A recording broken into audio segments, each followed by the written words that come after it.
Bene data bakundwa, nongeye kubasuhuza. Ni Twagira Maria Francine ugarutse imbere yanyu kugira ngo tuganire ijambo ry'Imana. Nkuko nabibasezeranyije, uko Imana izagenda idushoboza, tuzajya tuhura tuganire ijambo ry'Imana, tumenye iby'inzira y'agakiza, tumenye imigambi Imana ifitiye ubuzima bwacu. Ubwo rero mbere yuko dutangira ikiganiro cyacu, ndagira ngo tubanze twiragize Imana. Reka dusenge. Mana yacu, Mana nziza, Mana nzima, turagushimye kubw'urukundo dukunda, turagushimye ko watugiriye ubuntu tukamenya ubwiru bwo mu bwami bwawe, tugushimiye ko waduhaye Yesu, tugushimiye ko waduhaye agakiza, tugushimiye ko watubabariye ibyaha byacu, tugushimiye ko waduhaye ubugingo buhoraho, tugushimiye ko waduhaye ububasha bwo kwitwa abana bawe. Mana rero ushimwe kandi uhabwe icyubahiro.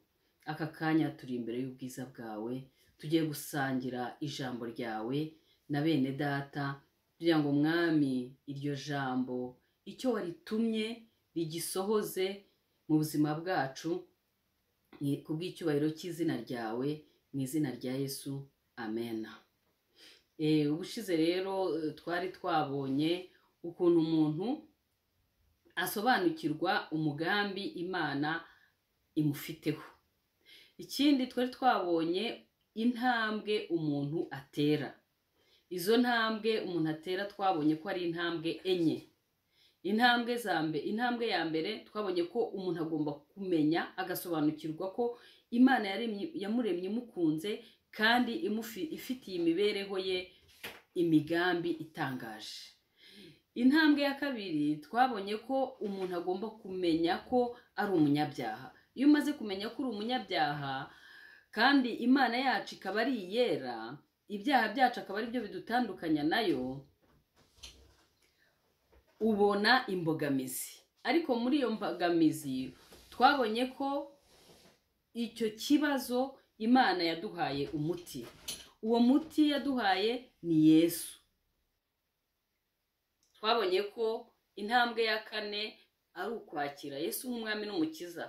Tubona ko iyo umaze kumwakira mu bugingo bwawe, ugafungura urugi rw'umutima wawe, ukamwemerera akinjira, ijambo rye riravuga ngo nzinjira iwawe dusangire. Niko mu byahishuwe igice cya 3 umurongo wa 20 havuga ngo dore mpagaze ku rugi ndakomanga, umuntu niyumva ijwi ryanjye agakingura, nzinjira iwe dusangire. Iyo Yesu yinjiye iwawe, musangira byose.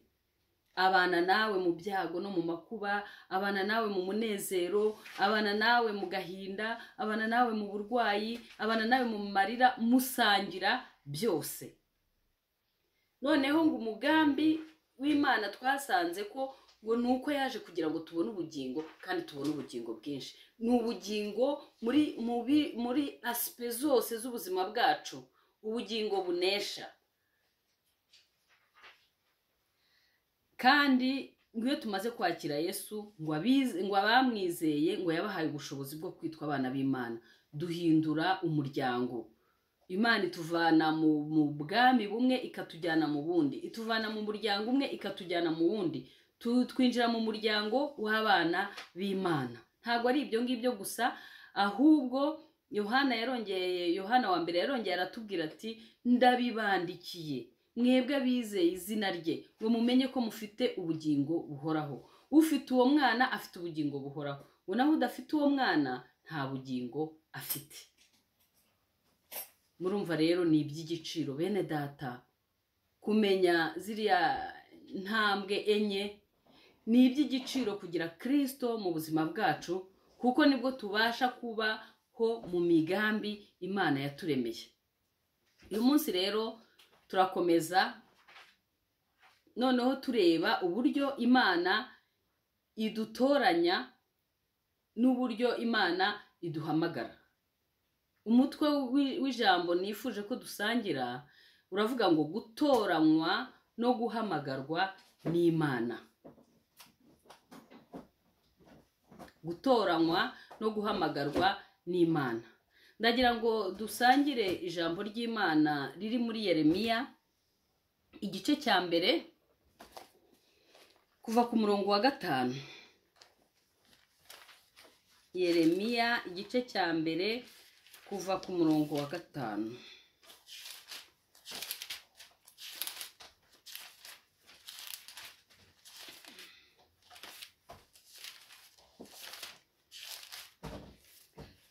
Reka dusome mu izina rya Yesu. Nuko ijambo ry'Uwiteka rinzaho riti: nakumenye ntarakurema mu nda ya nyoko, kandi nakwejeje utaravuka, ngushyiriraho kuba umuhanuzi uhanurira amahanga. Nuko ndavuga nti nyamuneka Nyagasani, uwo ni Yeremiya ubivuga. Nuko ndavuga nti nyamuneka Nyagasani Yehova, dore sinzi kuvuga, ndi umwana. Ariko Uwiteka arambwira ati, wivuga uti ndi umwana, kuko abo nzagutumaho bose uzabasanga, kandi icyo nzagutegeka cyose nicyo uzavuga. Ntukabatinye, kuko ndi kumwe nawe, kugira ngo nkurokore, niko Uwiteka avuga. Uwiteka aherako arambura ukuboko kwe, ankora ku munwa, maze Uwiteka arambwira ati, kiza amagambo yanjye mu kanwa kawe. Dore ngushyize hejuru y'amahanga n'ibihugu by'abami, kurandura, gusenya, kurimbura, no kubika, no gutera imbuto. Aha ijambo ry'Imana riratubwiye ngo Imana yasanze Yeremiya, iramubwira iti, nakumenye kera utaraba urusoro mu nda ya nyoko. Murumva rero nkuko nababwiraga mu ijambo ry'Imana twasangiye ubushize, ntago turi impanuka. Imana ituzi tutaraba n'insoro mu nda za ba mama. Iramubwira iti, naragutoranyije icyo gihe, ndangije ndakweza, ngushyira à part pour moi. Imana yidutoranyije iratweza, ikadushyira ku ruhande kugira ngo dukore umurimo yaduhamagariye, kugira ngo dusohoze imigambi Imana yaduhamagariye gusohoza ahangaha kuri iyi si. Kuko byanze bikunze hari icyo yaguhamagariye hano ku isi, kandi ugomba kugisohoza. Kenshi rero twese dutinya ibintu by'Imana. Rimwe na rimwe ukavuga uti, Imana yanjye numva ngo nagiye muri bya bintu bazavuga ngo iki. Yeremiya nawe izo mpungenge yarazigize, kuko Imana yamuhamagaye akiri umwana mutoya. Yahise abwira Imana ati, Mana rwose mbabarira, ntago nabishobora guhagarara imbere y'abantu, ndacyari umwana. Ariko Imana iramubwira iti, wivuga ngo ndi umwana. Mu rurimi rw'igifaransa aravuga ngo no dipa, wivuga ngo ndi umwana, kuko ninjye uzakubwira icyo ugomba gukora, ninjye uzakwereka uko ugomba kubigenza, ninjye uzakwigisha, kandi ninjye uzakurinda. Ngo arangije amukoraho, aramubwira ati, nshyize amagambo yanjye mu kanwa kawe, dore ngushyize hejuru y'amahanga n'ibihugu by'abami, kurandura, no gusenya, no kurimbura, no kubika, no kubaka, no gutera imbuto. Murumva ibintu Imana ya misiyo, umugambi Imana yamuhaye. Yamubwiye bwa mbere, yaramubwiye mu migambi y'Imana, mu gutoranywa n'Imana, mu guhamagarwa n'Imana. Ikintu cya mbere yarabanje aramubwira ati, ndi kumwe nawe kugira ngo nkurokore. Imana idutoranyije, Imana iduhamagaye, idushyiraho n'uburinzi bwayo, idushyiraho ubudahangarwa bwayo. Niyo mpamvu ahangaha Imana yabwiye Yeremiya iti, ntutinye, ndi kumwe nawe kugira ngo nkurokore. Irangije ngo imukora ku munwa, iramubwira iti, nshyize amagambo yanjye mu kanwa kawe. Ntabwo uzivugira ibyawe, ntabwo uzikorera ibyawe, ahubwo icyo nzagutegeka kuvuga nicyo uzavuga, icyo nzagutegeka gukora nicyo uzakora. Yamuhaye misiyo rero, yamuhaye umurimo, iramubwira iti ngushyize hejuru y'amahanga n'ibihugu by'abami. Yamuhaye ibihugu, yamuhaye autorite ku bihugu, ku bami. Hanyuma irangije iramubwira ngo nguhaye kurandura ibitagenda neza byose, nguhaye ububasha bwo kubirandura ukabikuraho. Nguhaye gusenya ibyo byose bidatunganiye Imana, nguhaye ububasha, nguhaye ubushobozi bwo kubisenya ukabikuraho.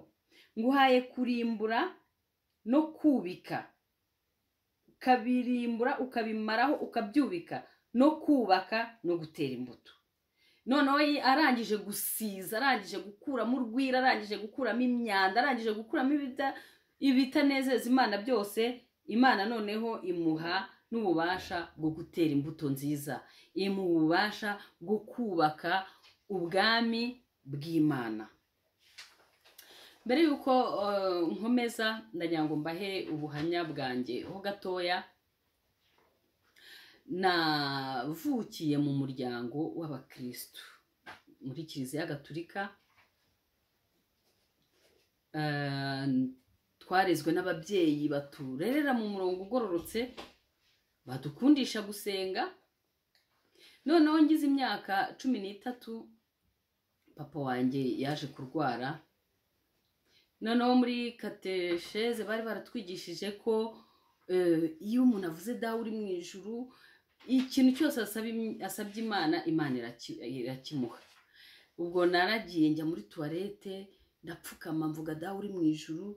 Noneho papa wanjye, ndi gusaba Imana ngo papa wanjye ntapfe kuko yararwaye. Ariko inzira z'Imana ni nyinshi, ahantu Imana inyura idushaka iduhamagara ni harakomeye, ntabwo twaharondora. Ntabwo Imana yansubije nk'uko nabishakaga, ahubwo papa wanjye yarapfuye. Ubwo turarira, turihanagura, tujya mu ikiriyo kirarangira. Noneho cya gihe barangiza ikiriyo basaba misa. Noneho tujya mu misa yo kumusabira. Nyuma y'iyo misa niho Imana yashyize inzara n'inyota byo kwishaka. Ubwo kuva nyuma y'iyo misa, ubwo nahise nkomerezaho, nkajya mbyuka kare kare mu gitondo, nkagenda nkajya mu misa ngasenga, igihe cy'igisibo nkiyiriza ubusa ngasenga, nkabwira Imana nti Mana, dore papa wanjye arapfuye, uzanshoboze umfashe unkuremo umuntu ugirira abandi akamaro. Ubwo nabayeho gutyo,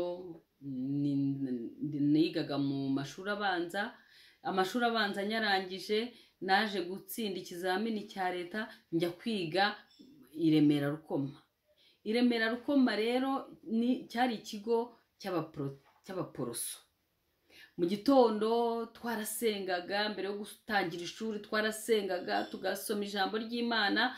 Noneho igihe twenda kujya mu biruhuko, tugakora amateraniro akomeye cyane nimugoroba tugasenga. Noneho umunsi umwe rero twitegura kujya mu biruhuko, baririmbye indirimbo ivuga ngo ni ya 348 mu gushimisha, ngo mbese mu mutima wawe ntufitiye Yesu aho aba, ngo dore ahagaze ku rugi mwemerere yinjire, ngo uhe Yesu aho aba, uhe sanana, umvira ijwi rye ry'inginga, kingura umutima wawe mwemerere imemo.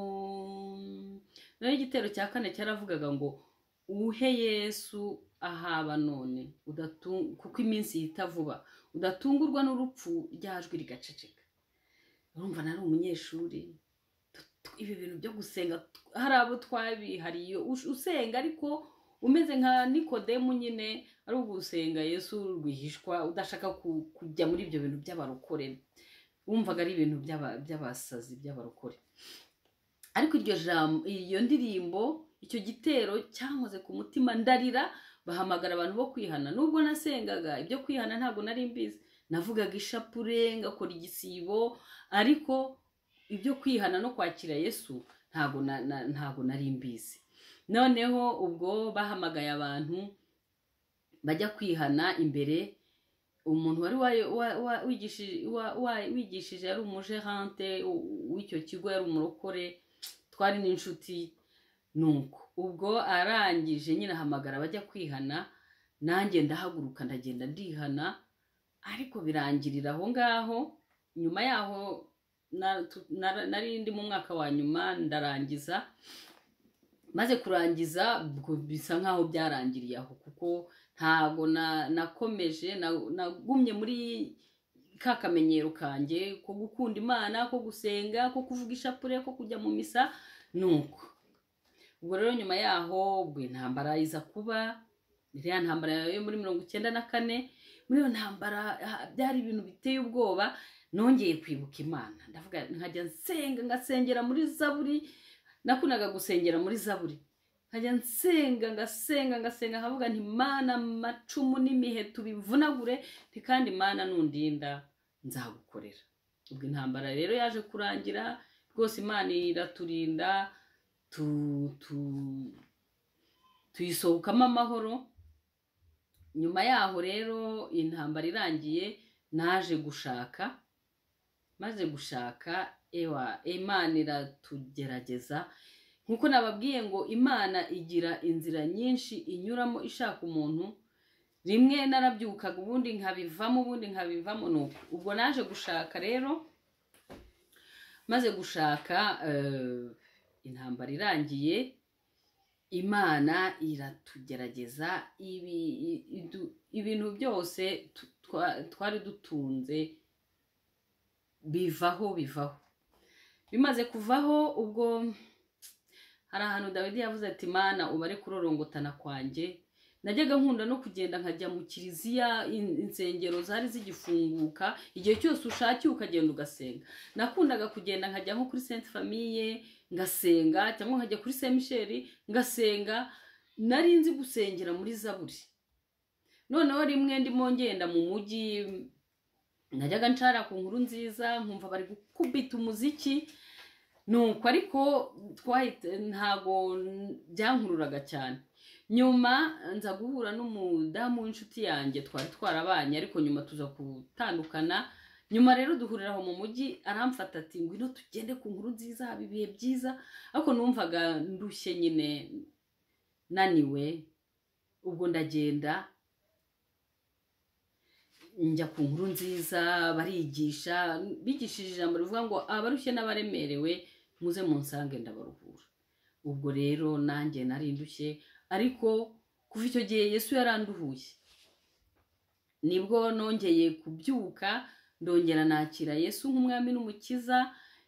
Yesu aranduhura, noneho ntangira urugendo rwanjye na Yesu by'ukuri. Kuva icyo gihe hari muri 1998, kuva icyo gihe kugeza uyu munsi ndacyagendana na Yesu. Noneho rero nk'uko nababwiraga ibintu by'umuhamagaro, ukuntu Imana igutoranya, urumva kuva nkiri umwana ngenda nyobagurika, kuko ngo iyo dushaka Imana tuyishaka dukabakaba dushakisha. Ariko muri uko gukabakaba, muri uko kuyobagurika, muri uko gushakisha, Imana yo ibidukurikiranira hafi, ibitureba. Kuko nkuko yabwiye Yeremiya ngo nakumenye ntarakurema mu nda ya nyoko, kandi nakwejeje utaravuka. Icyo gihe cyose Imana yari inzi, kandi yari yarantoranyije. Ubwo rero naje kwakira Yesu nk'umwami n'umukiza.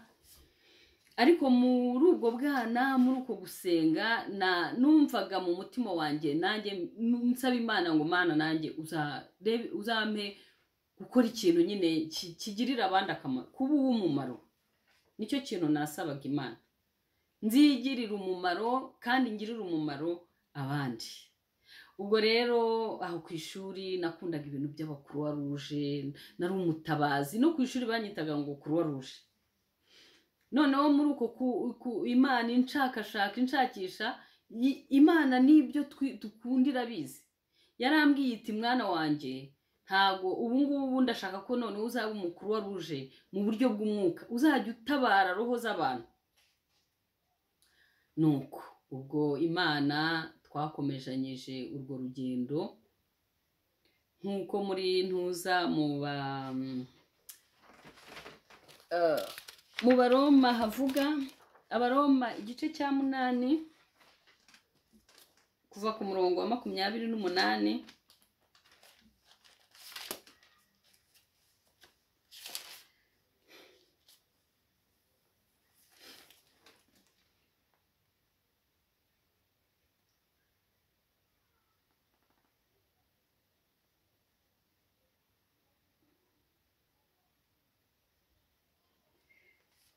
Abaroma igice cya 8 kuva ku murongo wa 28 haravuga ngo kandi tuzi yuko kubakunda Imana byose bifatanyiriza hamwe kubazanira ibyiza, ari bo bahamagawe nk'uko yabigambiriye, kuko abo yamenye kera yabatoranyije kera gushushanywa n'ishusho y'umwana wayo, kugira ngo abe imfura muri bene se benshi. Abo yatoranyije kera yarabahamagaye. Murumva, yadutoranyije kera tutaraba insoro mu nda za ba mama, arangije araduhamagara, amaze kuduhamagara aradutsindishiriza, amaze kudutsindishiriza aduha ubwiza, agutuma amaze kugutsindishiriza.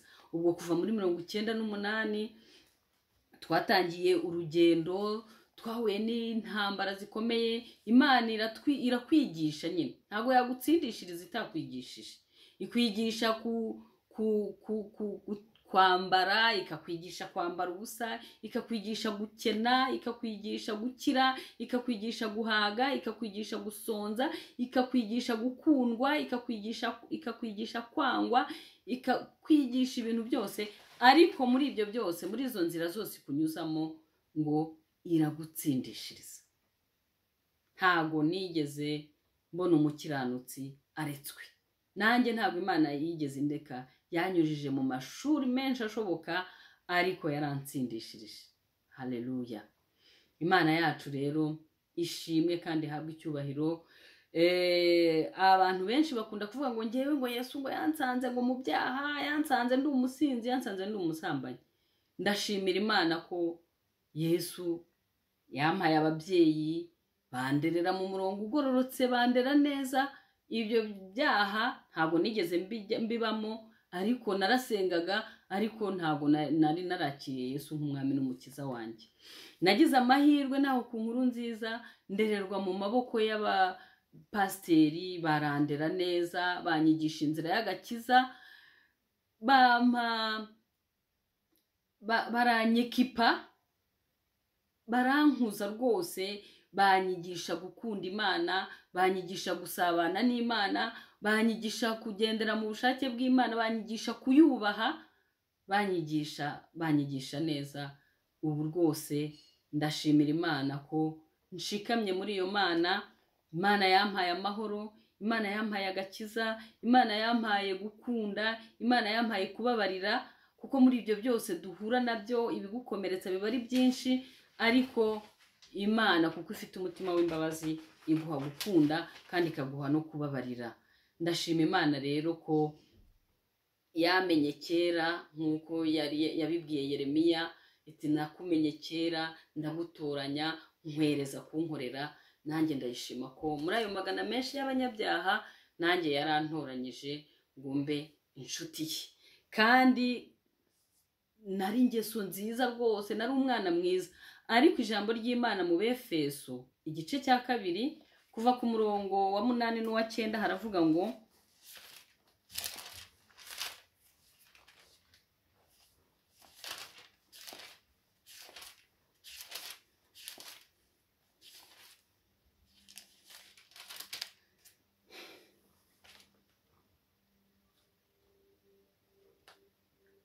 ngo mwakijijwe n'ubuntu kubwo kwizera, ntibyavuye kuri mwe ahubwo ni impano y'Imana, ntibyavuye no ku mirimo kugira ngo hatagira umuntu wirarira, kuko turaba yaremye ituremeye imirimo myiza muri Kristo Yesu, iyo Imana yiteguriye kera kugira ngo tuyigenderemo. nari ingeso nziza, nakundaga abantu, nakundaga ibyo bintu byo gutabara. Na nijoro iyo nabaga ndyamye bazaga kumbyutsa bati Croix Rouge hari umwana urwaye wino umujyane kwa muganga, nkahita nirukanka. Ariko iyo mirimo ntabwo ari yo izatujyana mu ijuru. Twakijijwe kubw'ubuntu, kubwo kwizera Kristo, kubwo kumwakira nk'umwami n'umukiza.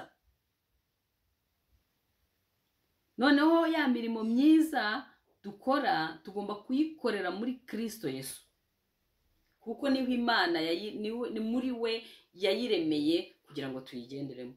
Iyo biri hanze ya Kristo, iyo mirimo ni nko gukorera inyuma ya zero. Niyo mpamvu rero tugomba kumwakira nk'umwami n'umukiza, hanyuma tukabona kugendera muri iyo mirimo myiza yaduteguriye kera muri Kristo Yesu kugira ngo tuyigenderemo. Kugira ngo rero ube mu migambi y'Imana, ndi hafi kurangiza, ndabagira inama 5. Inama ya mbere, iyo umaze kwakira Yesu nk'umwami n'umukiza, ugomba kugirana ubusabane n'Imana. N'Abanyarwanda bajya baca umugani ngo umwana utaraganiriye na se ngo ntabwo yamenye ibyo sekuru yasize avuze.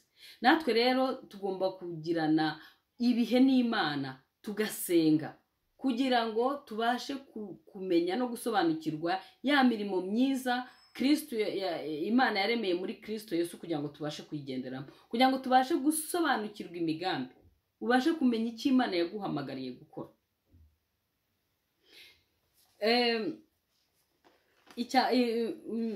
Reka dusome ijambo ry'Imana riri mu Bafilipi,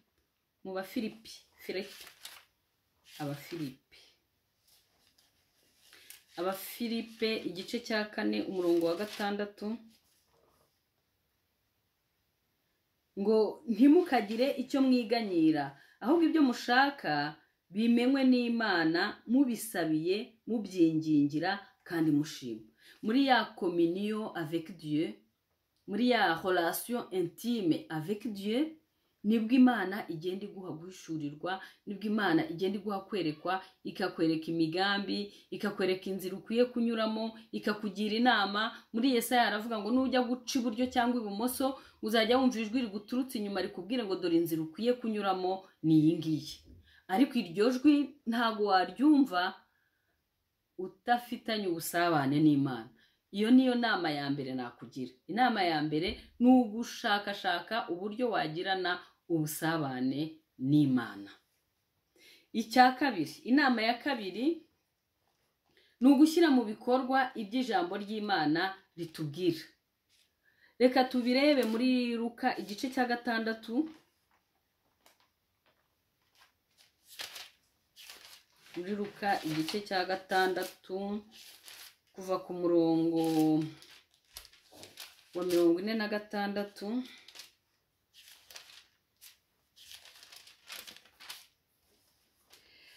Haravuga ngo mumpamagarira iki muti databuja databuja, nyamara ntimukore ibyo mvuga. Umuntu wese uza ahondi akumva amagambo yanjye akayakomeza, ndabereka uko asa. Dore asa n'umuntu wubaka inzu, acukura hasi cyane akageza urufatiro ku rutare. Nuko umugezi wuzuye uhururira kuri ya nzu, ariko ntiwabasha kuyinyeganyeza kuko yubatswe ku rutare. Naho rero uwumva ntabikore asa n'umuntu wubatse inzu ku butaka adacukuye urufatiro, nuko umugezi uyihururiraho, ako kanya iragwa, kandi kurimbuka kwayo kwabaye kubi. Murumva Yesu araduhamagarira kumva ijambo rye, hanyuma tukarishyira mu bikorwa. Dawidi yarabivuze muri Zaburi ngo ijambo ryawe ni itabaza ry'ibirenge byanjye. Imana rero irashaka ko twumva ijambo ryayo kandi tukarishyira mu bikorwa. Ngo ni mu nkunda muzitondera ijambo ryanjye, ngo kandi data azazaho muri tubane. iyo turi mu ijambo ry'Imana tuba turi kumwe na Data n'Umwana n'Umwuka Wera. Indi nama ya gatatu ni ukureka Umwuka Wera akatuyobora. Ni ukureka Umwuka Wera akatuyobora. Abagalatiya igice cya 5 umurongo wa 6 haravuga ngo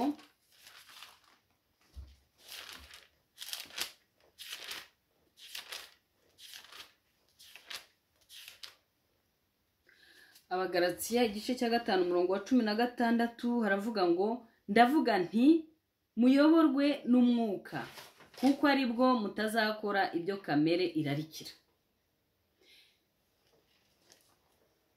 Iyo ufitanye ubusabane n'Imana, iyo witondera ijambo ryayo, Umwuka Wera arakuyobora. Noneho kubera ko kamere yacu ishaka ibintu byiza, ishaka comfort, ariko ishaka kwikorera ibyo yishakiye, ni uko nguko umuntu ameze. Ariko iyo twemeye ko Umwuka w'Imana atuyobora, dukora ubushake bw'Imana. Ntabwo dukora ibyo twishakiye, ntabwo dukora ibyo kamere yacu irarikira, ahubwo dukora iby'Imana ishaka. Mu gusenga rero, gusenga kwa buri munsi, nkuko muri Luka igice cya 11 umurongo wa 13 bavuga ngo niba muri babi mukaba muzi guha abana banyu ibyiza, ngo so mu ijuru azabuzwa n'iki guha Umwuka Wera abamumusaba.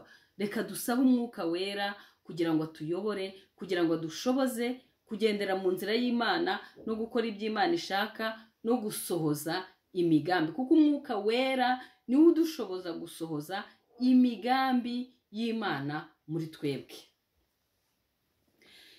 Inama ya 4 ni ukwiringira Imana mu buzima bwacu bwose. Ntago ndi buhasome, ndahababwira muze kuhasoma muri Petero wa mbere igice cya 5 ku murongo wa 7 haravuga ngo muyikoreza amaganya yanyu yose kuko yita kuri mwe. Ibikubabaje byose, ibiguhungabanyije, ibikugoye, ibyo utumva, ibyo udasobanukiwe, byikoreze Imana kuko yita kuri wowe.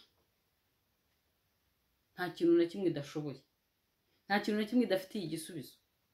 Byikoreza Imana kuko yita kuri wowe. Inama ya 5 ari nayo ya nyuma nshaka ko turangirizaho ni uguhamya Yesu mu buzima bwacu. Guhamya Yesu mu buzima bwacu. Muri Mariko igice cya 15 igice cya 5 hatubwira umuntu wari umaze iminsi aba mwirimbi baramuboshye. Noneho ngo Yesu arahagera aramubohora, baba dayimoni bamuvamo. Yesu aramubohora, ngo arongera agarura ubwenge. Noneho ngo ababwira Yesu ati mwigisha ndashaka kugukurikira. Ariko Yesu aramubwira ati winkurikira, ahubwo subira iwanyu ugende ubabwire iby'Imana yagukoreye. Hariya murabona ko nubwo Imana ibigufiteho umugambi, ariko n'umwanzi abagufiteho umugambi. Niyo mpamvu ari kujya mu Mana, hanyuma imigambi y'Imana akaba ari isohora ku buzima bwawe, ntasohora imigambi ya shitani. Urumva hariya uriya mugabo umwanzi yari yaramujyanye mu irimbi, yari yaramukuye iwabo mu rugo. Ariko Yesu aramubwira ati ongera usubire iwanyu ugende uvuga iby'Imana yagukoreye. Yesu adukura ahantu kure, adukura ahantu turorongotana, tugowe, turushye, turemerewe. Ariko Yesu arongera akadusubiza mu migambi myiza Imana yaturemeye. Ndarangije rero.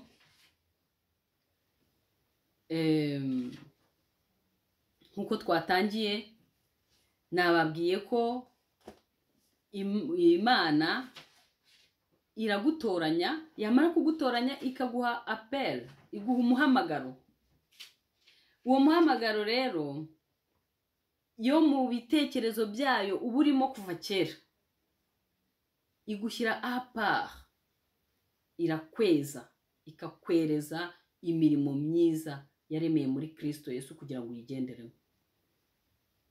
Ariko kugira ngo ubashe kubigenderamo nuko ubasha kwakira Yesu nk'umwami n'umukiza wawe, noneho warangiza ukagira ubusabane n'Imana, warangiza ugashyira mu bikorwa iby'ijambo ryayo rivuga, warangiza ukayoborwa n'Umwuka Wera, warangiza ukiringira Imana mu mibereho yawe yose, warangiza ugahamya Kristo. Imana ishimwe kubw'ibi bihe byiza twagiranye. Ndabakunda kandi tuzakomeza tuganire, tuzakomeza tubane mu ijambo ry'Imana uko Umwuka Wera azajya atuyobora adushoboza. Imana ibaha umugisha. Reka dusenge dusoza. Mwami wacu, turagushimye kubw'iri jambo tumaze kumva. Turasenze kugira ngo Mwami udushoboze, uduhe imbaraga zo kuboneka mu maso yawe, kandi Mwami udushoboze gushyira mu bikorwa ijambo ryawe. Ibyo dukora, ibyo tuvuga Mwami, bibi byo kuguhesha icyubahiro, udushoboze kugendera muri ya mirimo myiza waremeye muri Kristo Yesu kera ngo tuyigenderemo.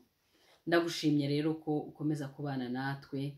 Ndagushimye ko Umwuka wawe Wera akomeza gukora imirimo n'ibitangaza mu buzima bwacu, mu izina rya Yesu. Amen.